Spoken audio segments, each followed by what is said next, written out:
Oh man, this is an emergency video because Bitcoin could be in trouble here. Markets in limbo, unable to decide on a direction. Bulls and bears are pitted against each other at a crucial level. In yesterday's video, I shared that this level we're at right now here on the Bitcoin price, where we're hovering, is a make or break figure. If we can win this arm wrestle right now, Bitcoin gets the green light to play out a forward bullish pattern here on this bull flag continuation pattern.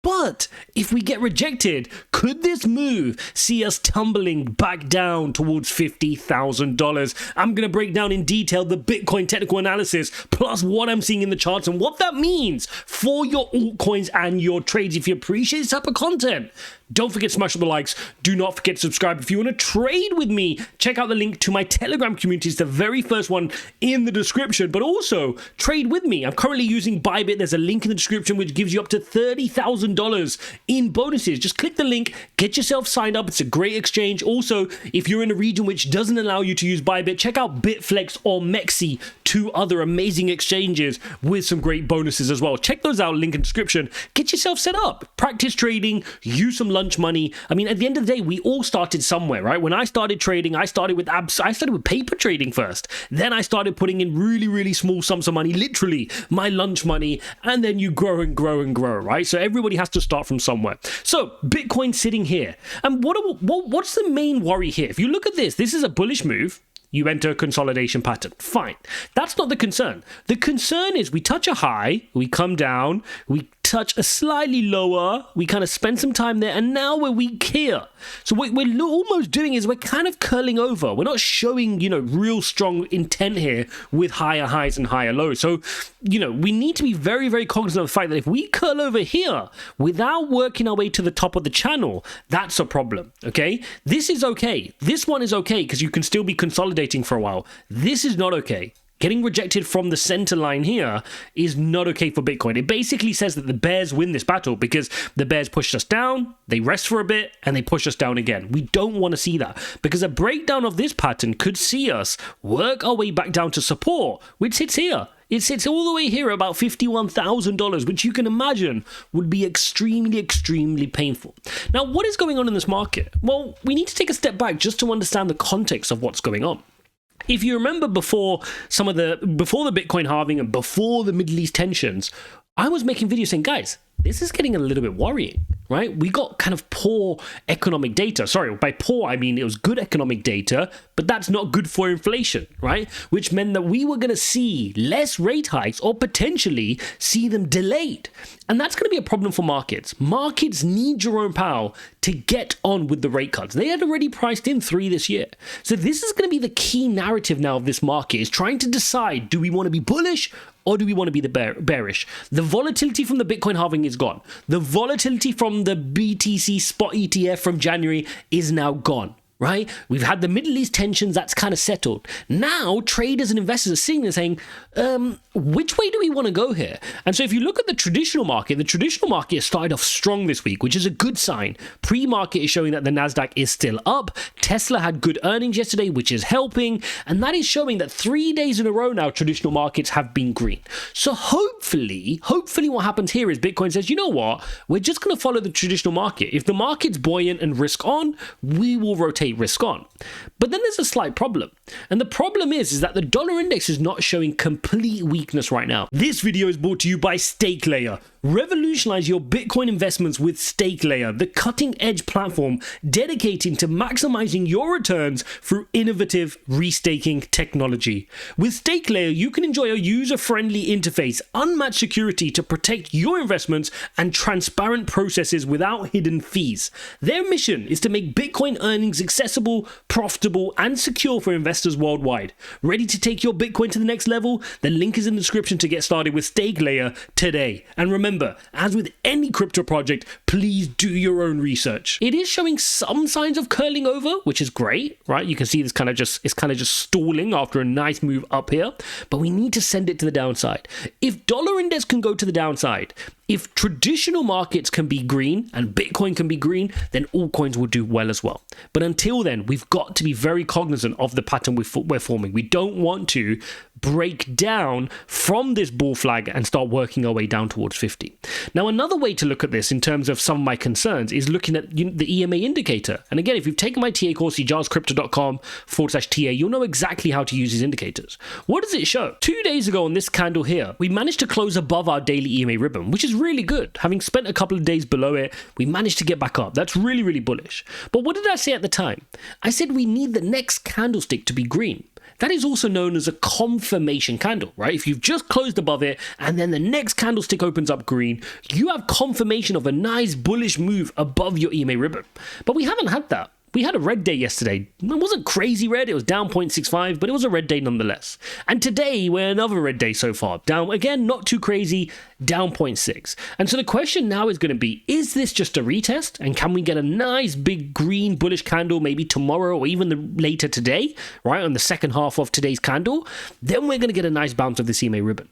Failing that, we start to threaten the EMA ribbon again. We don't want to lose the EMA ribbon, right? We don't just want this to go like this and then we end up losing the EMA ribbon and down we go. So I'm watching this very, very carefully. And while we're inside this EMA ribbon, I actually don't mind DCAing. I know it sounds crazy given the fact that we may fall lower, but I don't mind DCAing in the EMA ribbon because the counter argument to that is if everybody thinks the market is going to dump and we start falling down into the EMA ribbon, let's say we fall down into that 64 range, that could also be a nice nibble because if the market decides to dip here, bounce and then play out the bullish scenario of this bull flag, then you're going to look at that $64,000 buy as a good buy. So for me, not going crazy, not going gung-ho, maybe making just a few little nibbles here, but still watching for a deeper pullback. If we do get that deeper pullback into 54,000 or 50,000 here down at these levels, I'm definitely a buyer at those levels. For me, that would be a very good price point. Now, if we zoom up to the weekly chart, you would start to see what's going on. Right? This is the bull flag pattern I just shared with you, breaking to the downside of it and working our way to the target I shared of 51,000 is just a retest of the weekly EMA ribbon. And for me, that would be a really nice retest. Now, maybe we won't get it. Maybe that's wishful thinking for me to say we're going to get another nibble at 50,000. Maybe we don't get it. But if we did, that's a nice, healthy pullback. Even a pullback to here, which is 56,000, would panic the market a little bit, but it'd be good. It'll flush out a lot of the leverage and give us a nice pullback into the EMA ribbon. Remember, pullbacks into the EMA ribbon, particularly on the weekly time frame, act as scaffolding. It allows you to secure that price point and create some support. Right now, when Bitcoin's been so euphoric ever since January, right after the Bitcoin spot ETF, it's hard to say where is the price floor, right? We've had some crazy volatile weeks here, but if you just look at the candle bodies, really support is around that 64,000. We've managed to hold strong around the 64, 65,000 level on Bitcoin. But if we pull back and get some support here from 56, that'll be good in the long run. Now, if we don't and we just want to continue to the upside, great. We'll go with the flow. But at some point, we'll need to create some scaffolding. We'll need to come back into the EMA ribbon, but maybe that's going to come later. Maybe the market is feeling bullish now, move up to 90 and then retest. So that's what I'm looking for now in this market is which direction are we heading into, right? We're in a clear tug of war between bulls and bears, and this market needs to decide where it wants to go to. I mean, take a look at this. Take a look at this quote here. After the halving, market volatility was somewhat muted. Let's keep going. It's an interesting, albeit not very dynamic market to look at, both on the crypto and traditional side. Traders seem unable to decidedly turn bullish or bearish as evidenced by prices staying put.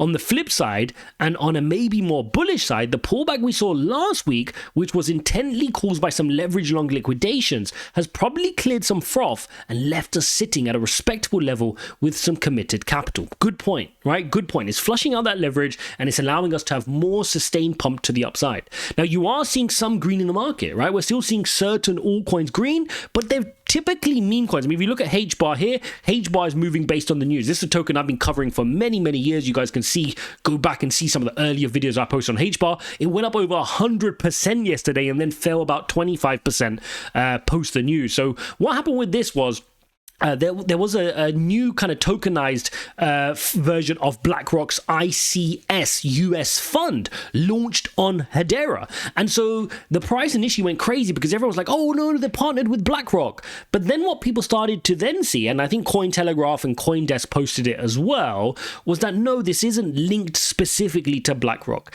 Now, both of these sides aren't typically true, right? If we actually look at the reality of things, is BlackRock fully partnered involved? No, probably not, right? It's not that they're actively involved in this, but does it have the permission of BlackRock?